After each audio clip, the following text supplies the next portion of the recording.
Hi, everyone. So, something happened with the visit from my niece over the weekend that was kind of weird.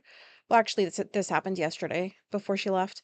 Um, so just like in case people have not been following prior episodes, um, my wife's family, like my wife was pretty much raised in like hard red Republican part of New York.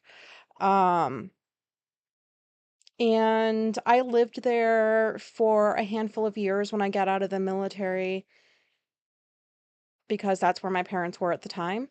Um, I didn't like that area. It's just backwards thinking, closed-mindedness. Like, do you guys realize what century we're fucking living in right now? So anyways, like Alicia grew up in like that kind of a family and she has a big family. There's like siblings, there's so many. I don't come from a big family like that, but we used to joke that she was a ditch baby and got found and wasn't really born into the family, and I'm a test tube baby. Although that doesn't pan out because I actually do look like my parents, unfortunately. Um, so that whole saying, like, feeling like the black sheep of a family, I think that's a positive thing. I am proud to be a black sheep. Alicia's proud to be a black sheep. Don't worry, this will make sense soon. Um, there's nothing wrong with being a black sheep. Because to me, that's not an outcast. That's like the black sheep of the family is the one that fucking gets it, like gets things and isn't like rigid or like has narrow views. You know what I mean? Like the black sheep is the one that doesn't fit in because nobody else in the pack wants to change very much or explore other ways of thinking and seeing. So we're happy black sheep. But anyways, we thought so her family's basically like I've talked about them before. They're just very um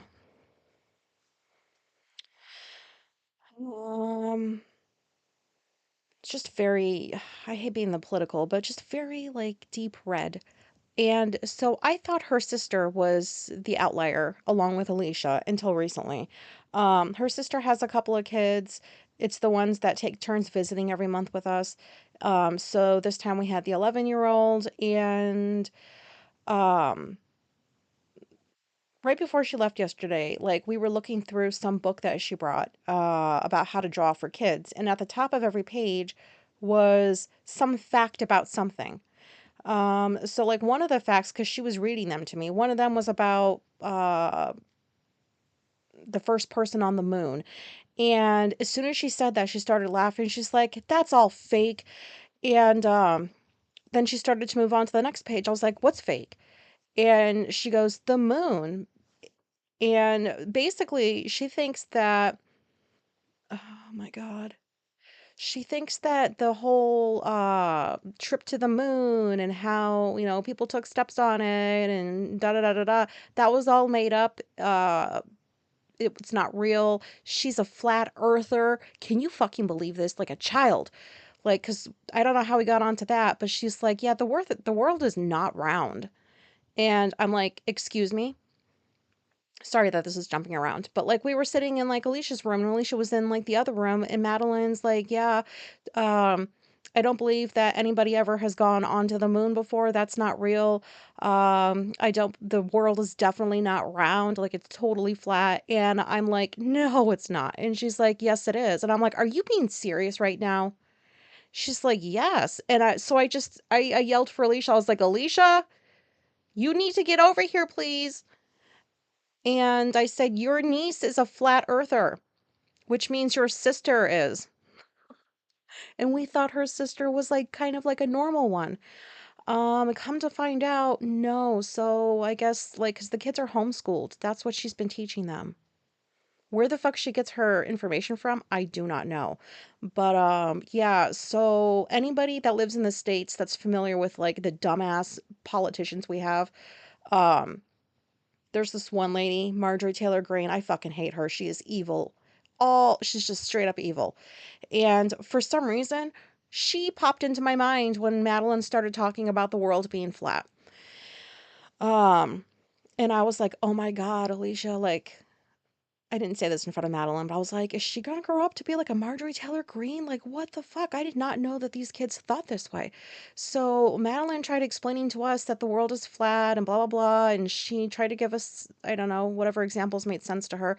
And Alicia was just trying basic stuff. She's like, because if the world was flat, that means ships would have to fall off. They can only go so far in the ocean or something. Madeline didn't get it that way. So like Alicia looked up Neil deGrasse stuff. I don't know that person. It sounds familiar.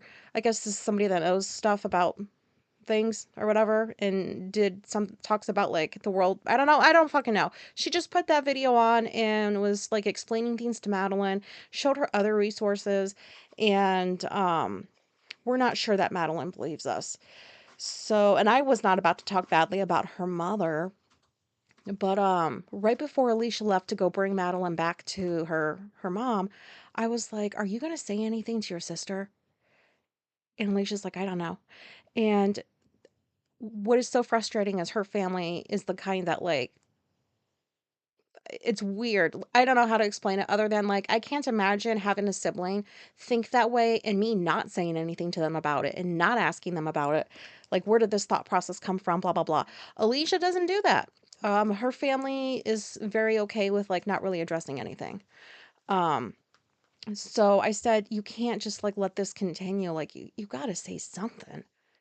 Um, I was like, like, I don't know. I feel like she should say something. So she kind of did when she dropped Madeline off. She was like talking to Shell, her sister, and she's like, so yeah, Madeline tells us that like she believes the Earth is flat, and her sister didn't say anything. And then Alicia went on to say the rest of what Madeline said about like the moon being like like fake, nobody's ever been up there, and like this other bullshit. And her sister didn't really respond. And I was like, "Are you fucking kidding?" Because that means that, like, that's only the surface of what the fuck we saw. Like, what else are those kids believing right now? And it's so frustrating because, like, I can't fuck with parents and their children. Like, I'm not a parent. I'm not going to sit there and be like, your mom's wrong. But I definitely am going to try to find, like, facts to present to Madeline so that she can perhaps make up her own mind. This was so bizarre because I thought, like, Madeline's smart. Um, I have never heard her say things like this before, and it was just kind of appalling, if I'm honest. Um, I don't know. I don't think I overreacted, but I guess we just have to accept that like this is what her sister's telling her kids and like how do we challenge? I don't know what to do. Like I don't want to interfere. Like I'm scared of moms, probably because my own mother was a fucking bitch. Um, and I've tiptoed around certain mothers like throughout the years that I worked with that it's just like you make one comment that is not meant to correct them on their parenting style or anything and they take it the wrong way and then it's used against you and like, well, you don't have kids, so you shouldn't be saying this and this.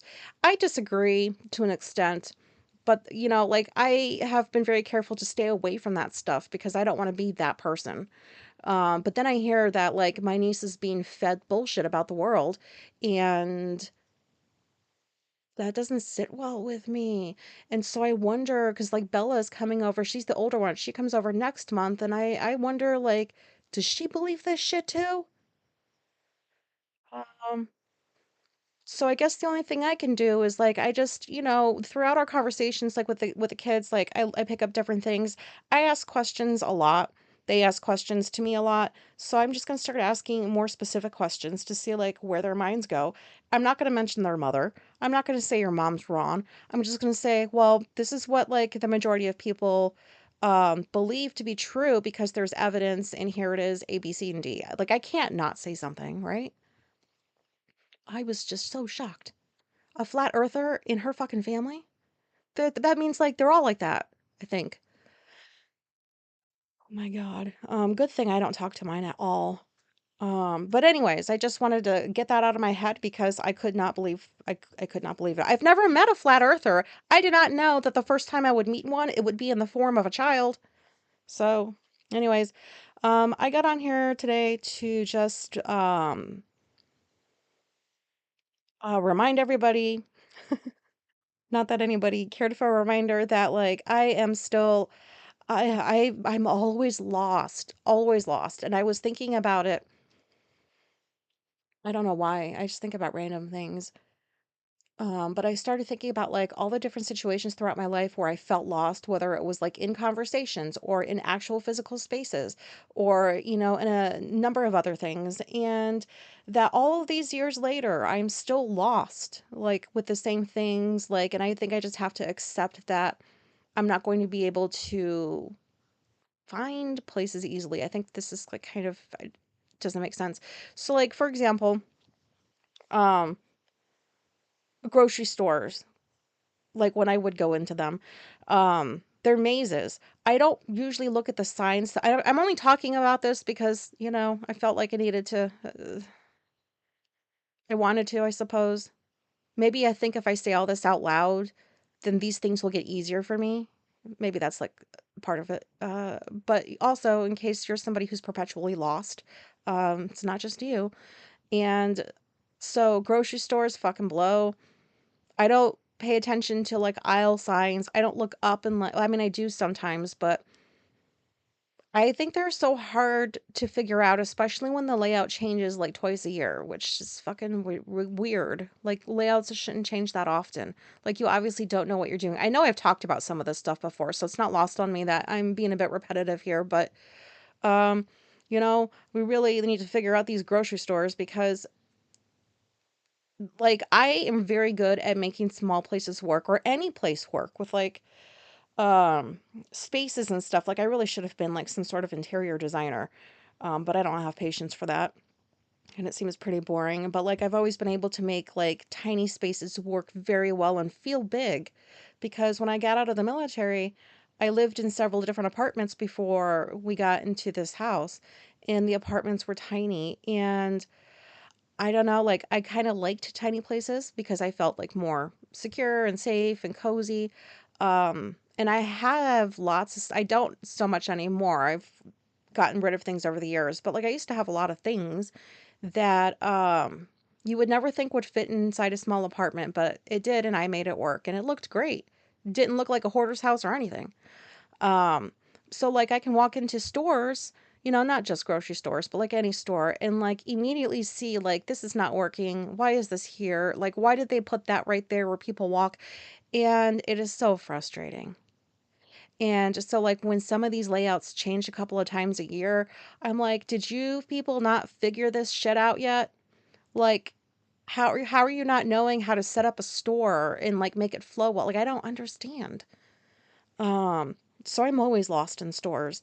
Like, especially, oh, I get so pissed when, like, I keep going to the same area for something. Like, I don't know what the aisle number is. I don't know what the name of the aisle is. I just know where in the store to go to get the thing. And so, like, then when the thing's not there because it got moved, I have to fucking figure out where the hell it went.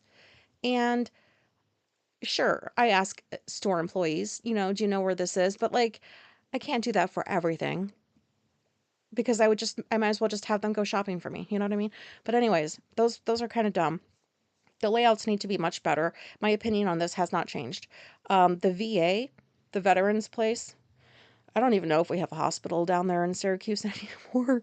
Like, in the city with all the shit going on in this country with, like, oh my God, the VA department. Like, I don't even know if I want to go back to the VA. Like, thank goodness Alicia's got insurance so that I don't have to go back to the VA if I don't want to. But I've been there many times, and up until I found out that I'm autistic, I used to go by myself. And then I found out about the autism, and I was like, Alicia, I'm gonna need you to start taking me now because I just learned it's okay to ask for this. So, but when I would go on my own, I always needed the GPS. I never remembered it on my own, like, not even half the route. I always needed the GPS. And then you get inside, like, the hospital. I've been there so many times, it seems brand new to me every single time I go in there. Um, the parking garages, those are just like, those systems are so confusing to me. Like, somebody puts a letter like, "You're on floor D," and there's just, like, a D on one post of the entire floor. There's a D, like, in one area. So, like, how do you know that this is Section D? Like, it's, like, labeled improperly, and it's just, like, I've lost my car before. Like, one time when I got out of the military, the first car I bought was a yellow Dodge Neon. Yep, it was a Dodge Neon. That was the last Dodge I drove, and I got it in yellow. The only reason was because I would know I would be able to spot it fairly easily in parking lots or parking garages because not a lot of people drive yellow cars.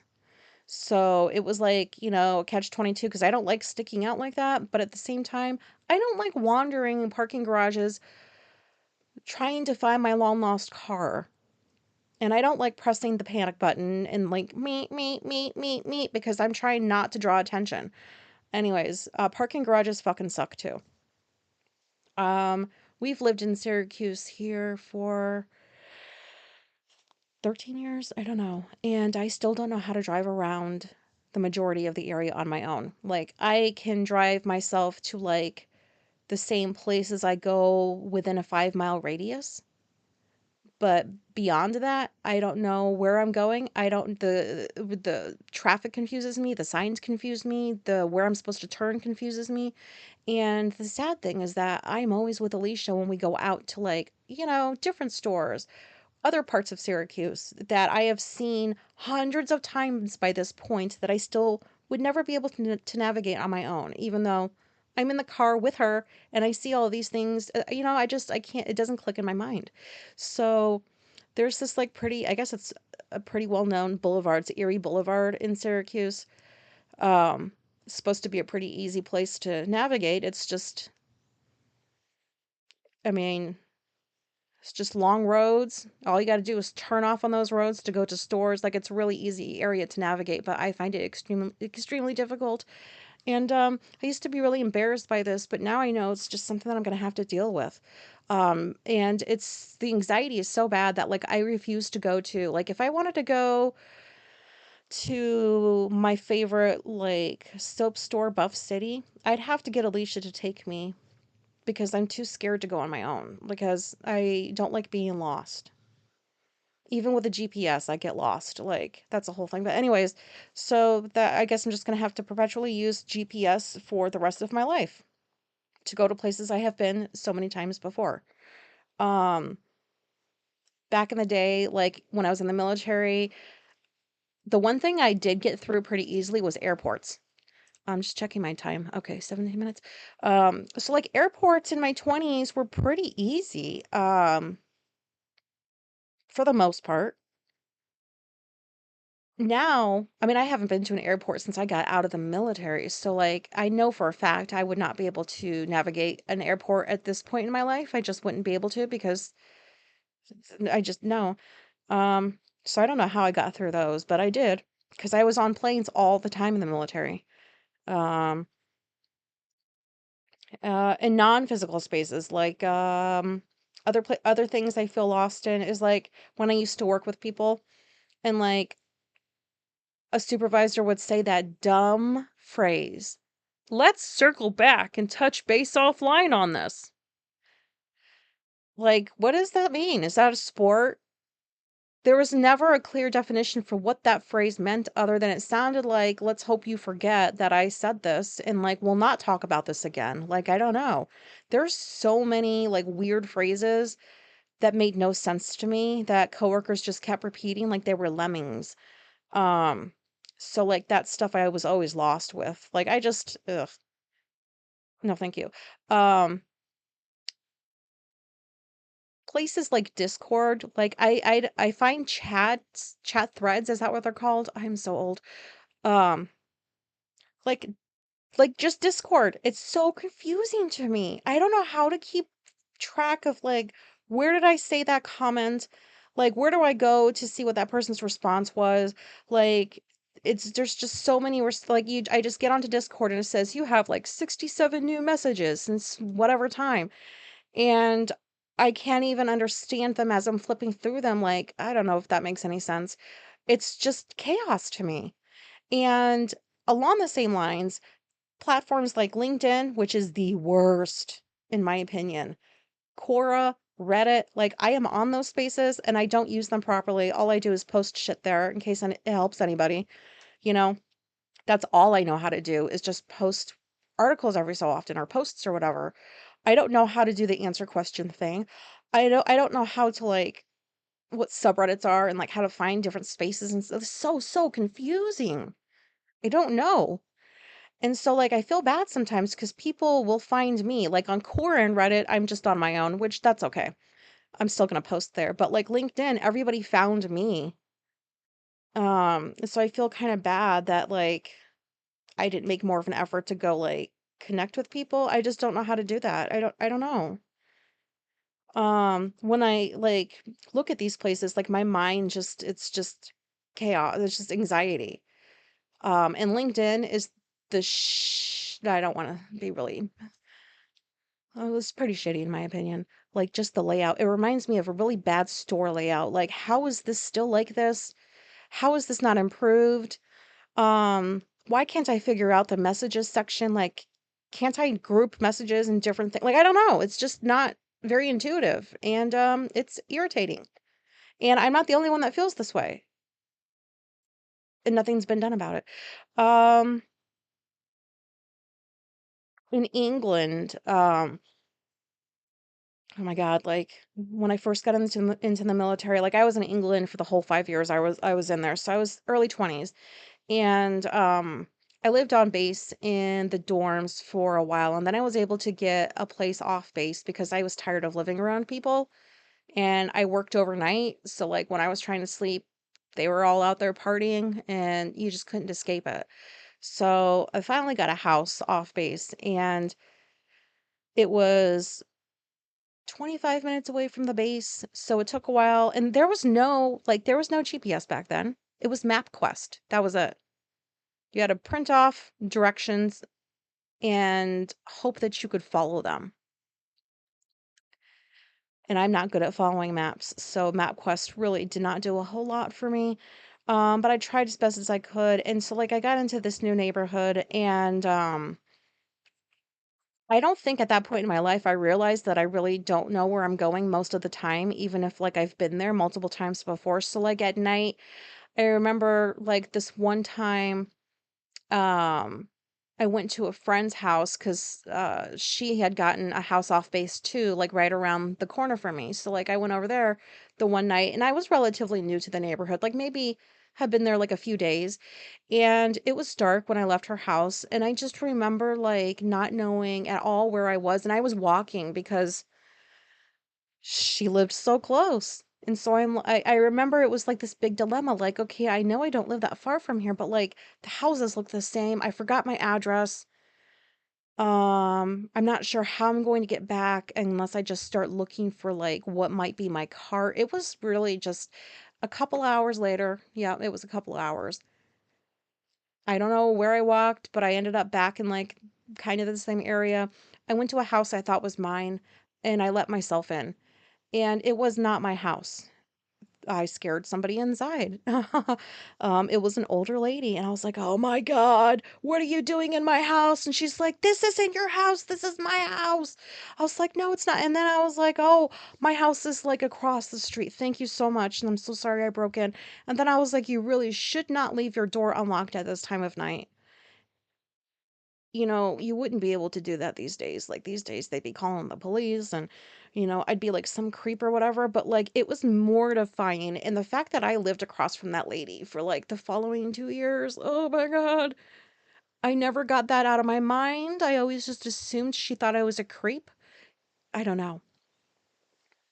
Um, that wasn't the first time that happened. It did happen one other time, not to her, but and like so that's when I started realizing like okay, like I don't like feeling lost. It's not a good feeling.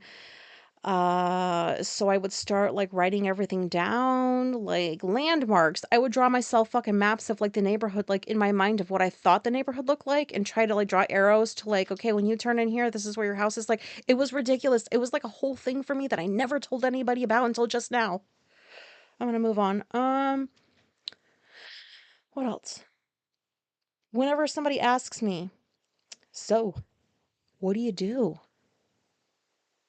Like, I'm so tired of that question. Like, why do people want to know what you do for work so fucking badly? I used to be able to answer this pretty easily. When I was in the military, it was, I work at the command post. I'm an emergency actions controller. Plain and simple. That was the title. I could explain my job easily. When I was, when I worked at Family Dollar, what do you do? I work part-time at Family Dollar right now, doing cashiering and stocking, very, very simple. When I was an addictions counselor, when people were like, what do you do? I work in an outpatient clinic. Um, Very simple to answer. Now I don't work in any kind of a profession like that, and I do multiple things, and I don't know how to answer this question, and I just say like, oh, a little of everything, but that doesn't even sound like, what does that even sound like? Because what do I say? Like I write, um, I edit, I proofread, I do this, I do that. Like, I don't want to say all those things up front. So, like, I try to be vague, but then, like, people want specifics. And then like, I don't know. It's just, I'm so lost. Like, I don't know what to say. Like, is there something I can just say so that they don't ask any follow ups? Because it just feels weird to say, oh, I write. And, like, they're like, oh, are you an author? I mean, I don't really think I am, but I don't know. I don't like calling myself an author because, I don't think I am one. Um, I never know. I don't know. I don't know. See, do you hear me right now? This is what happens when they ask me this question. It's almost looking like I'm trying to make something up on the spot. Because I see the looks. I don't go out that often anymore to like get those looks or have those questions be asked, but like occasionally I get the, "Oh, so what do you do?" And it's like sometimes it's like standing in line and like at a store or something waiting like to cash out, but in my 20s, it's just the worst decade of my life, I think. Um, I really should have died somewhere in that decade, like probably like multiple times a year. Like I don't know how I got through my 20s, but like I was so confrontational. I was just such a bitch. And I'd stand in line and somebody'd be like, blah blah blah blah blah about the weather, and like sometimes like work would come up like I don't fucking know who you are. And so you want to know what I do? Like I would make shit up. Like I just I don't what did I used to say? Like, what's that person that works in like the morgue? An undertaker? I don't remember. But like really creepy things. Or like I put toe tags on dead people or some bullshit like that. And I just would do it for the simple I just wanted them to shut up and like turn around and stop talking to me. So if I gave them some stupid answer that sounded kind of creepy and weird, maybe they would do that. And it usually did work. But then like you forget like sometimes spaces are small and you run into those people again. And I don't know. Then they kind of remember, I don't know. It was just, that was not a good time in my life. But I kept doing it because so many people, especially in the military, like, what is up with people in the military wanting to be friendly all the time? I hated that shit. I hated it. Don't talk to me. And I got so pissed off because everybody wanted to just talk about bullshit, strangers, just dumb shit. Just because we're in the military doesn't mean we're all a family. I don't have to talk to you. You don't have to talk to me. Like, leave me alone. Um, can you see why I almost got kicked out when I was in the military? So yeah, I would just dumb shit. Sometimes I pretended I wasn't in the military and I would make up random professions. I don't remember what those were, but I just remember the looks I got from people and they were kind of amusing to me. And I was pretty satisfied that like they stopped talking and they did turn around. But then like the older you get, you start looking back on some of those experiences and you're like, "Oh, like you were that person." Like that you roll your eyes at now, and you know what I mean? Like, you see those people at Walmart or something and they're just like, "Where were you raised?" kind of people. I got those looks when I was in my 20s and kind of embarrassing now looking back on that. I don't know where I'm going with the rest of this episode. I think that's all I had to say about getting lost. Um, does anybody else feel like this? Does anybody else have like a have you lived in like your area for like many years and like there's parts that maybe you drive in with other people regularly, but like you're too scared to drive yourself because you don't really know if you're going to be able to get to A and B and anybody? Does anybody get lost in parking garages? Um, Does anybody use their GPS for anything that's like new? And then when it's not so new because you've been there like 20 times, you still use it? Does anybody do that? Does anybody find the Discord channel confusing like I did? Is there an easier way for me to understand these things? Like look at them differently or something that I'm just not getting? Does that make sense? Okay, well, I'm just gonna end this now. Thanks for listening. Um, Sorry that this was not life-changing. Um, and please let me know that I'm not the only one that never knows where I am. Okay, bye. Okay, thank you. Goodbye.